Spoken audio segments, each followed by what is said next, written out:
Yes, sir. Thank you, Your Honor. Both Judge Boyle and Ms. Bennett herself recognize that this case turns entirely on the sufficiency of the evidence that the vandalism of Ms. Bennett's car was perpetrated by one of her supervisors. And there was no evidence of that. Ms. Bennett asserts that the mere fact that there was some friction with train masters Gilbert and Howes earlier in the week is, quote, circumstantial evidence that one of them must have been the perpetrator. But this court made clear in Gibson and Lovelace that merely mouthing the bromide that circumstantial evidence should be treated the same as direct evidence is not enough. The question in any case, Your Honors, is whether the inference that the party with the burden of proof seeks to draw from the evidence is reasonably probable, which is sufficient, or instead only merely possible, which is not sufficient.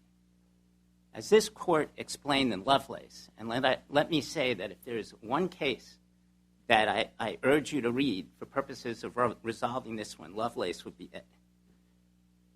As this court, which case, sir? Lovelace.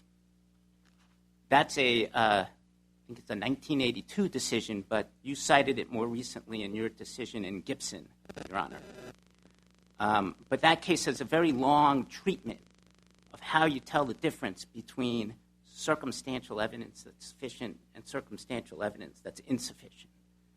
And the point that the court made there is that if you rely on mere possibility, if a jury is asked to choose between mere possibilities, then it ultimately has to fall back on speculation, sympathy, and other improper considerations. And that's why you have to draw the line between merely possible and reasonably probable. And here all we had was mere possibilities. In the words of this court, it was sheer speculation that either Howes or Gilbert, even Miss Bennett doesn't say which one, was the culprit here. Now, this is not a case in which all or virtually all all of the other possible culprits were excluded by this circumstantial evidence. And let me explain to you why that's so. First, the undisputed evidence is that the parking lot was open to the public and that Miss Bennett parked her car at a remote area of the lot where it could not be seen from the watchtower. James Bradley, who is a CSX van driver, reported the day after the incident that he observed a silver Dodge Charger that he had never seen before parked very close to Miss Bennett's car shortly before the vandalism occurred. Now, there was evidence that Miss Bennett was recently divorced from her husband, which makes him at least as plausible a suspect as either of the two men that she had only had one experience with earlier in the week. It's also undisputed that Miss Bennett placed 2 phone calls to the same number at 1:30 and 3:30 in the morning, yet she amazingly insisted that she did not recognize the number and could not call who she might have been calling at those unusual hours. It's also undisputed that Miss Bennett had already started consulting with lawyers immediately after her friction with Mr. Howes on August 22, which was 3 days before the vandalism. Now, the inference that she orchestrated the vandalism is no less strong than the inference that either Gilbert or Howes did it. And that's even disregarding the other incidents' evidence, which we'll talk about in a minute. Finally, the spelling of the N-word on Miss Bennett's car was N-I-G-G-A. Now, that is a spelling used in the hip-hop culture, which is predominantly an African-American art form. It is not generally used as a racial slur. So the spelling itself makes it more likely that the perpetrator was either African-American or at least someone who was familiar with hip-hop slang. And that's a far more likely inference than that the vandalism was committed by these middle-aged Caucasian men from rural North Carolina. Now, I'm not saying that you have to say one or the other. My point is simply that all we have here is a choice among multiple speculative possibilities. And under Gibson and Lovelace, that's not sufficient. Now, let me turn to the second issue, which I adverted to earlier, which is the other incidents evidence.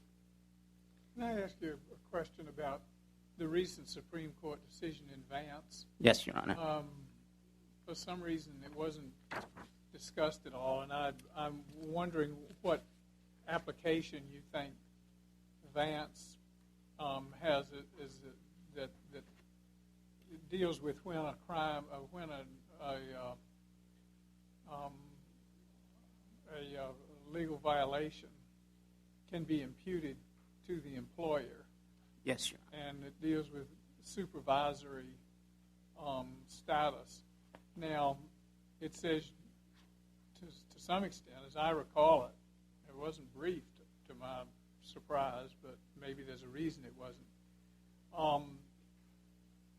In order, does it stand for the proposition that in order to impute wrongdoing to the employer, the so-called supervisors have to have the ability to hire and fire? And with respect to Hauser and Gilbert, did either one of those have the ability to hire or fire the plaintiff here? Okay, to start with, neither of them would be a supervisor under Vance. They did not have the authority to take any of the tangible job actions that the Supreme Court cataloged in Vance. But wouldn't we have to remand the case for the district court to make that determination if we wanted to go there? If you wanted to go there, I believe that this issue I just discussed is a threshold issue that would enable you to resolve the case without the need for a remand, because if you conclude there was insufficient evidence that either of them did it, it sort of moots the point whether they are supervisors. But shouldn't, and the district court didn't have the chance to consider the applicability of the Vance decision to these particular facts? That's correct, because Vance was not decided until after. To sort of give you the procedural history, this court adopted a different rule in the Witten versus Fred's case. So the case was tried under the assumption that these guys were supervisors, which was true under the Witten case. In our opening brief, we brought to this court's attention in a footnote the pendency of Vance. And then by the time we got to the reply brief, Vance had been decided, and we pointed out again in the reply brief that they're not supervisors under Vance. And does that, whether they are supervisors or not, is that a factual inquiry under Vance to some extent? You would have to explore the relationship between and what the formal or informal authority that Hauser or Gilbert exercised? Well, in a sense that you could have a summary judgment record. A judge could resolve it as a matter of law based on undisputed facts about what their authority was. So there would be additional, if it were remanded, there would be additional facts that we could put in the record. What we have in the record is Hauser's testimony that it was way above his pay grade to tell Ms. Bennett. The record hasn't been developed on that point. Correct. On the Vance point. That's correct, Your But Honor. is there any reason do you think Vance is applicable here? Well, it's a question of whether the court will excuse our failure in the district court to say they're not supervisors under a rule that doesn't apply in this circuit. Because at the time, we were bound by the Witten case. But if you'd had the Vance decision, presumably you would have put that in the record, wouldn't you? Absolutely. And the case would be over. I mean, I'm just wondering, we've got a Supreme Court decision that may be on point, and the record hadn't been developed with respect to it. I don't want to. Well, I mean, that's certainly a way to resolve the case. I would prefer you resolve it on the basis of Lovelace and Gibson and say, regardless of whether they were supervisors, there's no sufficient evidence that they did this. And because otherwise we're going to have to go through this whole thing again, and if Judge Boyle rejects our argument on that, we've got to come right back to you here with all of the same points that are in the brief. So, if we're not going to win on the first argument, then that comes next. But if you agree with us about Gibson and Lovelace being dispositive here, then I would urge you to resolve it on that basis. I see that I'm going to quickly run out of the time before my rebuttal. Are there among our other three issues, are there any in particular you'd like me to address, or should I just pick my favorites? Could you address the front pay and back pay issues? Yes, Your Honor. Let me say this. I think we didn't do the most clear job in our brief of explaining the threshold question of why they were required to prove constructive discharge. The simple answer to that, which Your Honor already said in a footnote in the Johnson case, is that to obtain front or back pay, an employee must obtain a finding that the employer took some adverse employment action against her.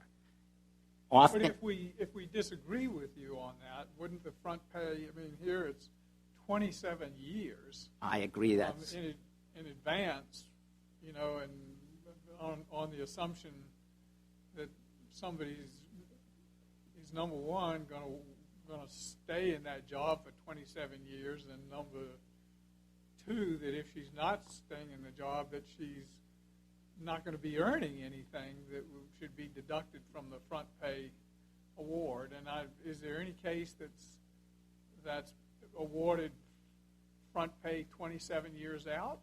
Well, I believe they cite a smattering of cases that involve long durations of front pay, but we've tried to distinguish them in our brief. Many of them, the court had a finding that they'd be unemployable for one reason or another. But I really would like to engage on the threshold question of why they have to prove a constructive discharge, because I think that would cut it right off. And that is that generally you have to prove some adverse job decision. And that could be a discriminatory termination, transfer, demotion, failure to promote, or failure to hire. That's what all of the other Fourth Circuit cases involved.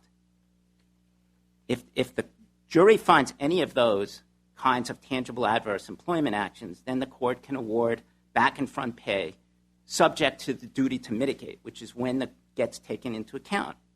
But if the employer took no affirmative adverse action, which is the case here, we didn't terminate her, we invited her back to work. And the employee's claim instead is that she was subjected to a hostile environment. She has to prove that she was constructively discharged, because that is the functional equivalent of a tangible adverse action. And that's what you said in that footnote in Johnson. And it reconciles all of the Fourth Circuit cases, and it creates consistency with the 8 other circuits that we cited. So that the requirement of that constructive discharge is, I think, a central failing of what happened, of their case here, because they did not request a finding, they did not receive one, and they could not receive one as a matter of law after the fact. So, the Supreme Court in Pennsylvania State... Would the constructive discharge issue affect the $150,000 jury award? No. They're separate. They are separate. That the jury can do, and that is exactly what the remedy is for a hostile environment. You're saying that what the constructive discharge thing does is it speaks to the award of front and back pay. That's exactly right. You need, as a prerequisite to that remedy, some affirmative action on the part of the employer. And it could be a tangible action like the ones I identified, or it could be a constructive discharge, but it's got to be something. Suppose Hauser was the one that did vandalize the car. Would that be a constructive discharge? No, because the Supreme Court said in Pennsylvania State Police versus Suitors that the standard for constructive discharge is higher than the standard for hostile environment. And you would have to actually go to a jury and ask it, did the employer, was the environment at the employer so intolerable that a reasonable person would feel compelled to resign? And that's a fact question for the jury. it's a more onerous standard than the standard for mere hostile environment. And in this case, there was plenty of evidence from which a jury could find, no, it was not so intolerable that a reasonable person, it's not a subjective test, it's objective, that a reasonable person would feel compelled to resign, notwithstanding the fact that they twice invited her back to work. They put her in touch with the employee assistance program. They testified that they would have been willing to try to get her to work at a different yard if she was concerned about working at the Rocky Mount yard. So with all of that evidence, there is no way you could sort of after the fact say, well, no jury could reasonably conclude other than that there was a constructive discharge. Shall I? You've got some time reserved for reply. Let's hear from Mr. McLeod. Thank you, Your Honor.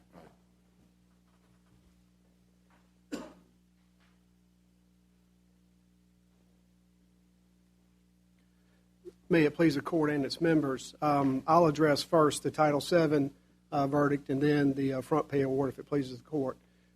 With regard to the arguments made today, each one of those arguments were made first to the jury and rejected by the jury, and they were also made to Judge Boyle in the railroad's post-trial motions and were rejected by Judge Boyle. And I can tell you, having tried the case, there was an inordinate amount of evidence that pointed to Howes and Gilbert. For example, the day that Miss Bennett arrived to work in the Fayetteville yard, which was approximately 1 week prior to the vandalism, Mr. Howes had been written up by other members of management at CSX for having a hat in his office that was implicated with the KKK. When management asked him to remove that hat, his response was, okay, I'll remove it, and P.S., this was in the email, I'll also remove my Thomas Jefferson memorabilia because he fathered a child with an African-American slave while he was writing the Constitution.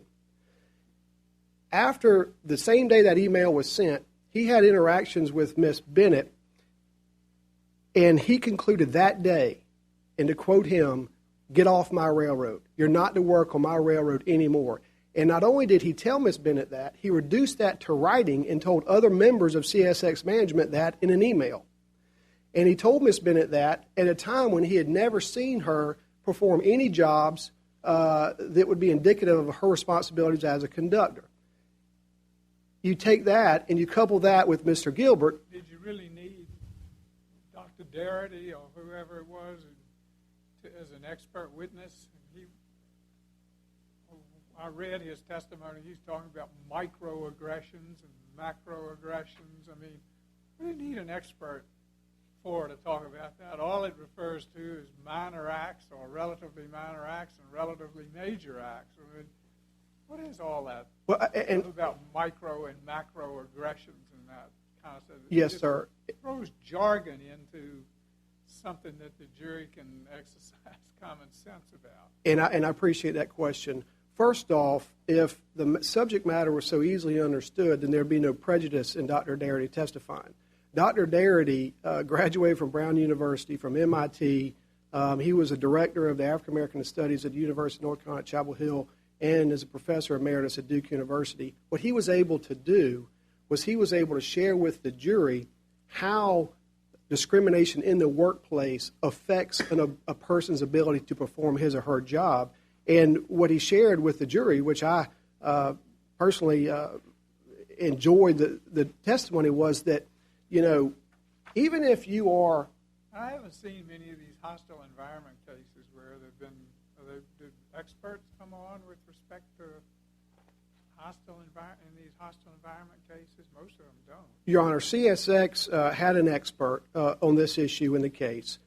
He was there in the courtroom. They elected, for whatever reason, not to call him during their case in chief.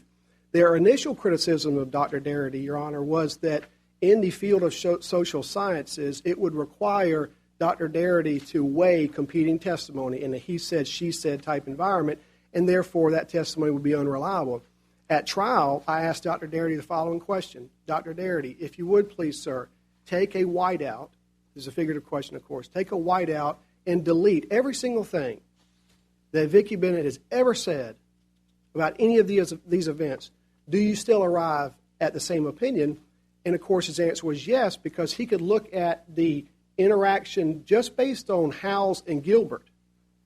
And he was able to demonstrate to the jury how they created barriers of entry, which has been studied for many, many years, causing problems in the workplace.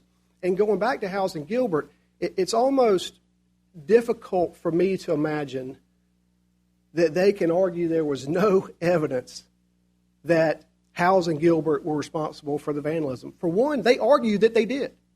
Mr. Milberg, who's in the courtroom today, he stood in front of the jury and he said, ladies and gentlemen, if you don't find that Howes or Gilbert did it, then you fine for the railroad.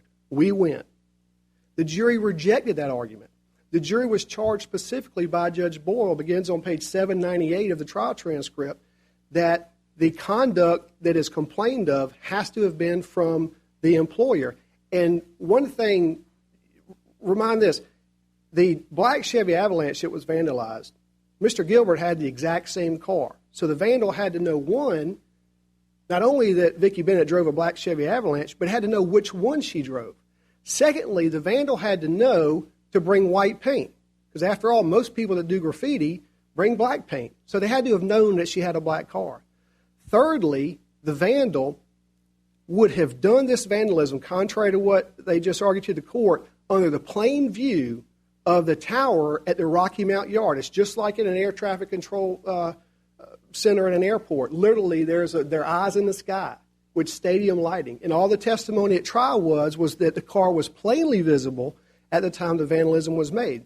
In addition, when the Rocky Mount Police Department came to the scene of the crime, there was no mannequin head in the back of the car. After the Rocky Mount Police Department left, the mannequin head with a noose around its neck was in the car. Is that statement that you just made based on the fact it wasn't in the police report, or was there testimony it was not there? There was testimony.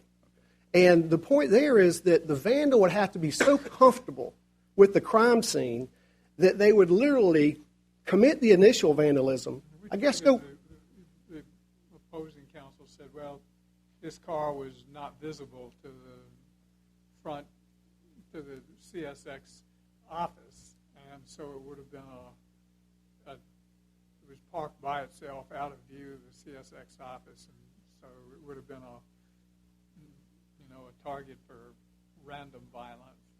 That argument, with all due respect, is absolutely contrary to all the facts and evidence in the case, Your Honor. It truly is.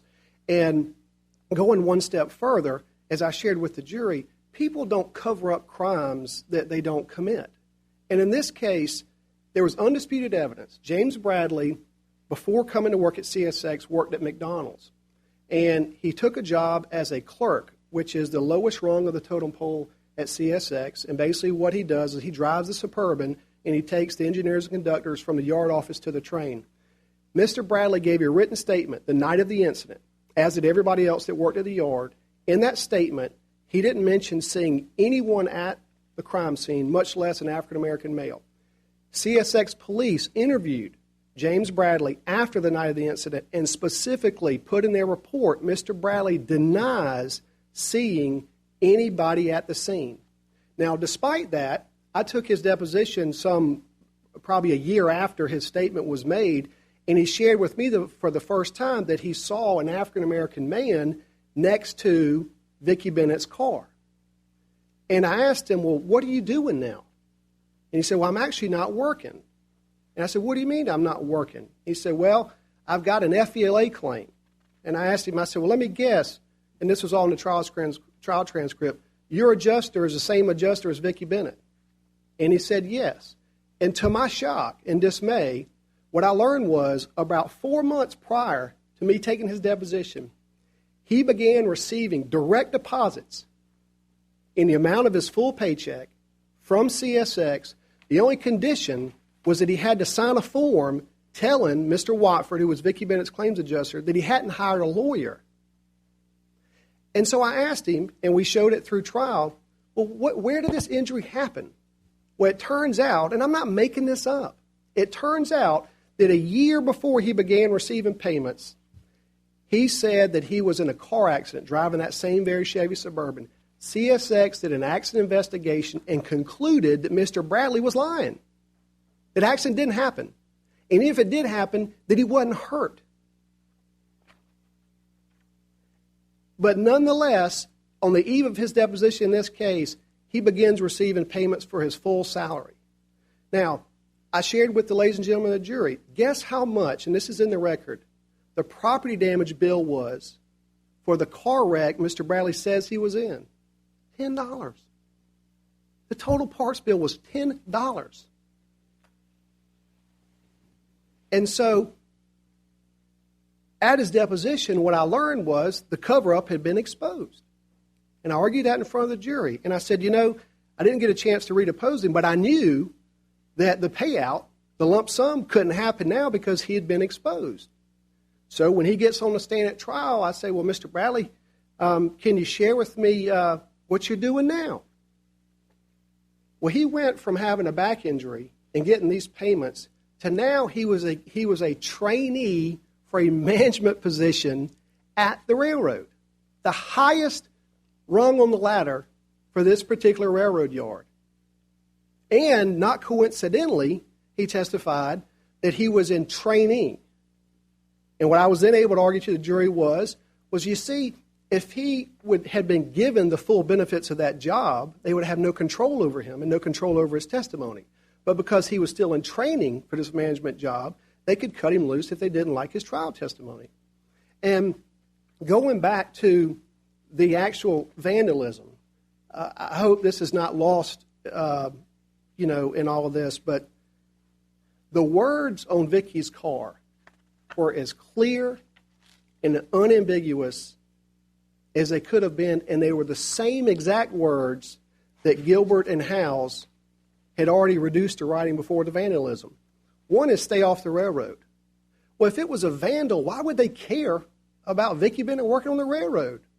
This Rocky Mount yard was 50 miles from her home. Nobody even knew she was working there that night. And why would a vandal, some random person, care if she worked on the railroad?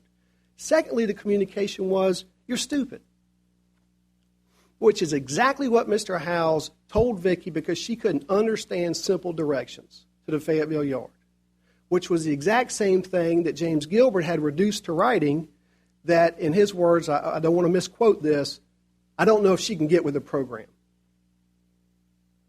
And then the third part of the communication was they called her a racial epithet, which speaks for itself.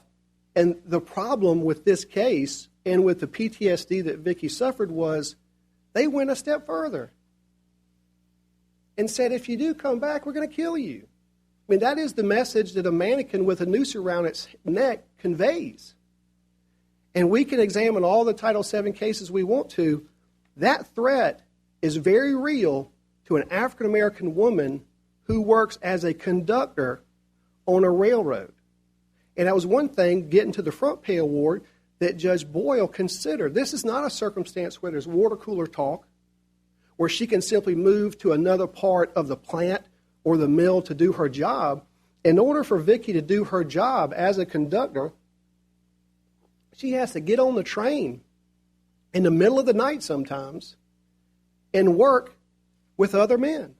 The jury award here was $150,000, and then I guess back in front pay award was $592,000. Yes, Your Honor. Plus something. And both back pay and front pay are subject to a rule of mitigation. And at the time of the hearing on the front pay award, it was clear that the plaintiff was, Ms. Bennett, was running the three businesses or working on the three businesses. And why was that not taken into account in terms of mitigation? Because the problem that I have with the front pay award is, I've almost never seen one that stretched 27 years into the future, and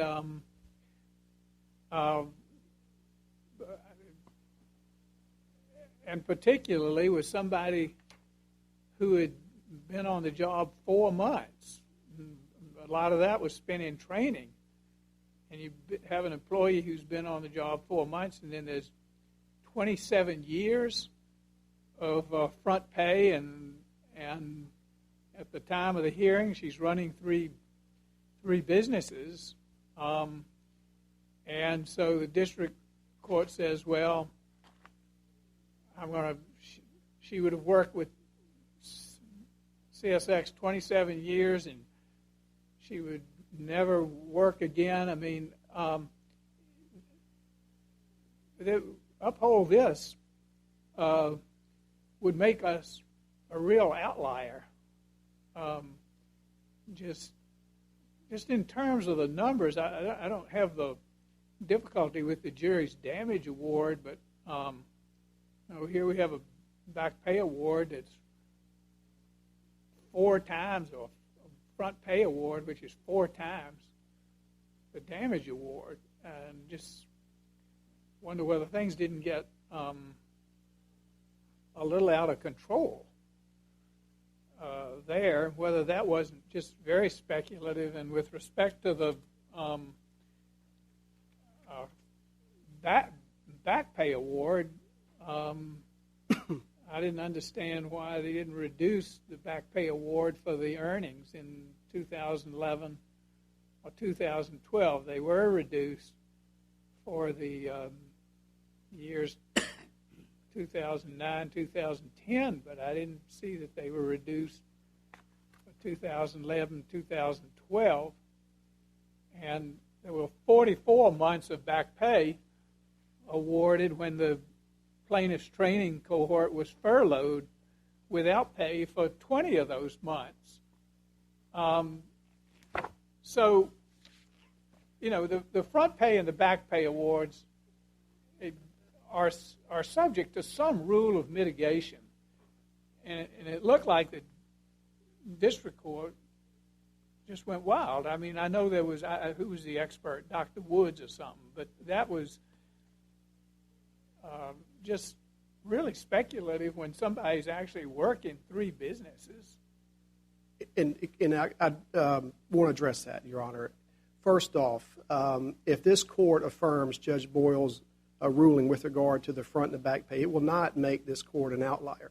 We've cited in our brief on page 52 where other circuits have awarded a longer duration of front pay and a larger amount of money on front pay.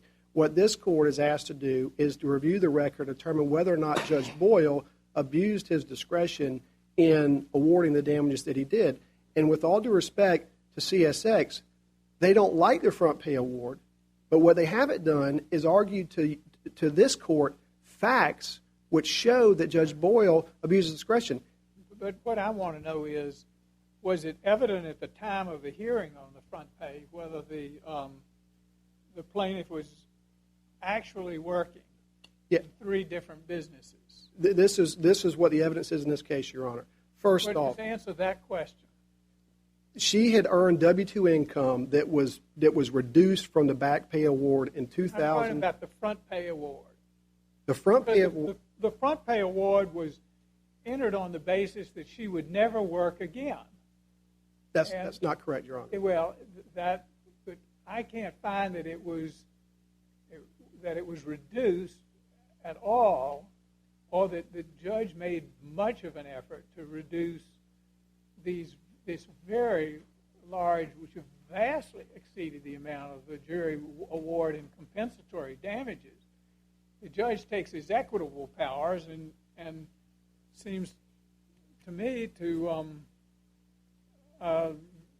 just not take into account mitigating factors sufficiently. With respect to the back pay award, it didn't take into account the earnings from 2009 to 2000, or the earnings in 2011 to 2012, or the fact that the plaintiff's whole class was furloughed for 20 months, for which he awarded back pay. And then we go 27 years into the future in the face of evidence that in the present, the plaintiff was deriving income from 3 different businesses. And it's almost like the district court here says, well, these front pay and back pay awards aren't really subject to any just rule of mitigation. I'm going to speculate and, go sky high. I respectfully disagree. For one, this case is very different than often cases that are tried. In this case, it was undisputed at the time of trial by their own expert that Vicky Bennett could not return to that job and perform the normal functions on a day-to-day job. So that's one. Number two, CSX wrote Miss Bennett and said, if you don't come back to work, then turn in your radio and everything else. And those facts, Your Honor, are actually almost identical to the facts of the Pollard case, which to my knowledge is the last time the U.S. Supreme Court looked at the front pay situation. At the trial court in Pollard, what the judge did was he awarded a significant amount of money damages, and in doing so, he noted that she suffered from psychological injuries, just like Vicky Bennett here, and that they had taken they had asked her to return to the same hostile work environment that had never been corrected, and therefore the court awarded those damages, and that's exactly what that's exactly what happened here. It's just it's the amount. When you start going that far out, the longest any other CSX employee testified to was about 10 years, and here this is 27. Well, the longest the CSX employee had remained as a conductor or whatever the testimony was, 10 years. If the award had been 10 years and it had been keyed to that kind of testimony, it said this is a realistic time. But, just saying, well, I'm sure you're going to be working 27 years. Anyway. My button says stop, but I do want to respond, but I don't want to belabor the point. If I'm from. Okay, let me just ask you one quick question. Yes, I must not have been clear on the question I asked you, and this is a minor point, but my question was about this head and the noose and whether or not that was based on the absence of the report. I'm looking at page 21 of your brief, and you say the police department conducted their investigation, made no mention of seeing the mannequin head, and somebody else working CSX saw it at 11 in the morning.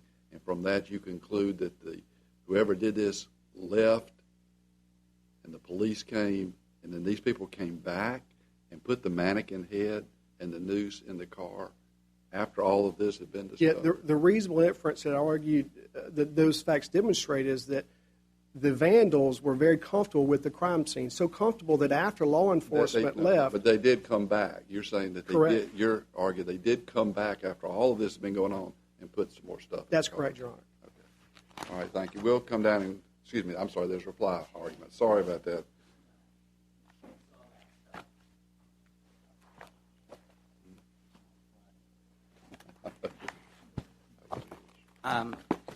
There were a lot of points that weren't responses. Let me start with your point, Chief Judge Traxler.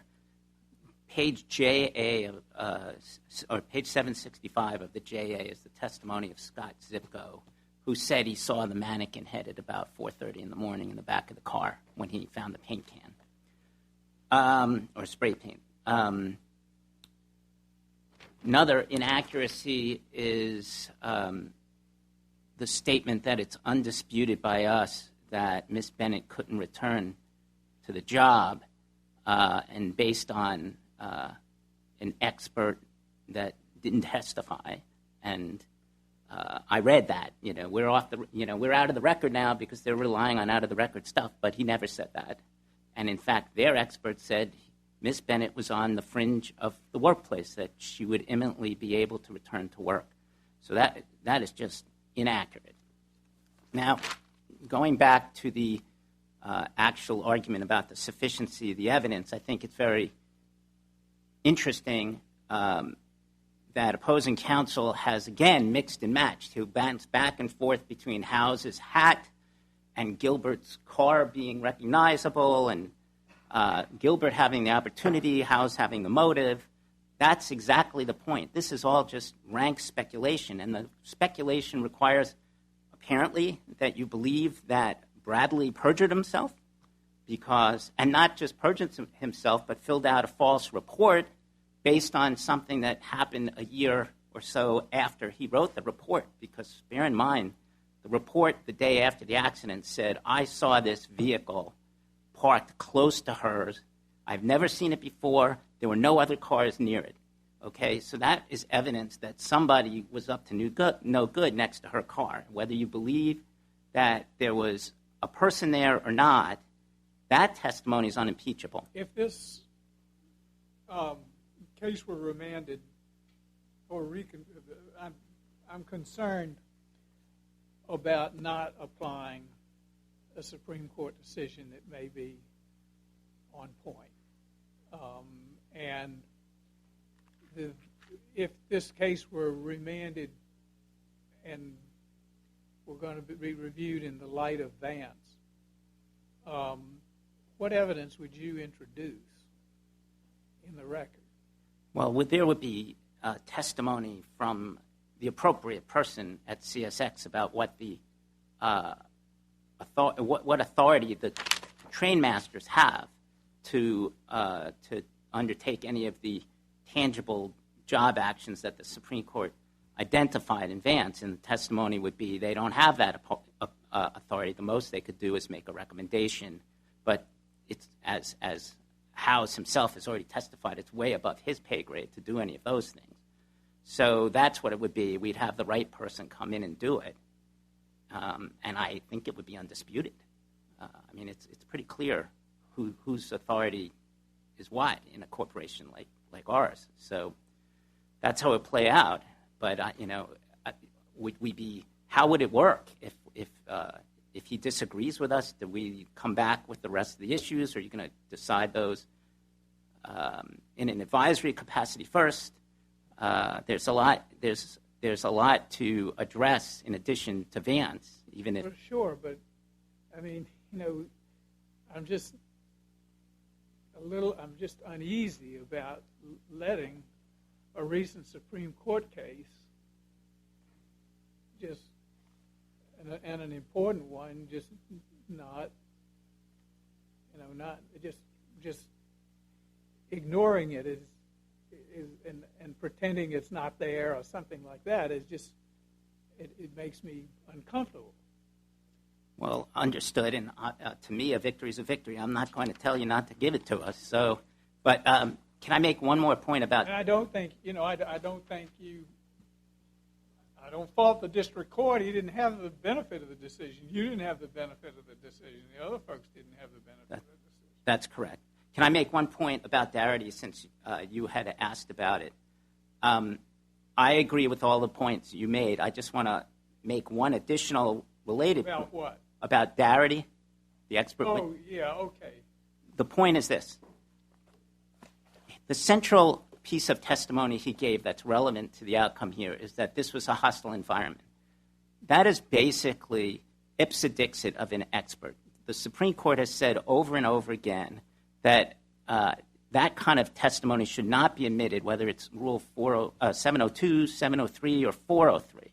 And I would direct you to the MacGyver decision, U.S. versus MacGyver, which you were on the panel, I believe Judge Duncan wrote, that talks about when when experts are not allowed to give juries sort of legal terms that have legal definitions, when they're not allowed to opine on them. And I submit to you that this falls squarely within the prohibited part of that. How important was this expert? Well, as this court and other courts say, the expert is cloaked with authority. As he mentioned, he's got great credentials.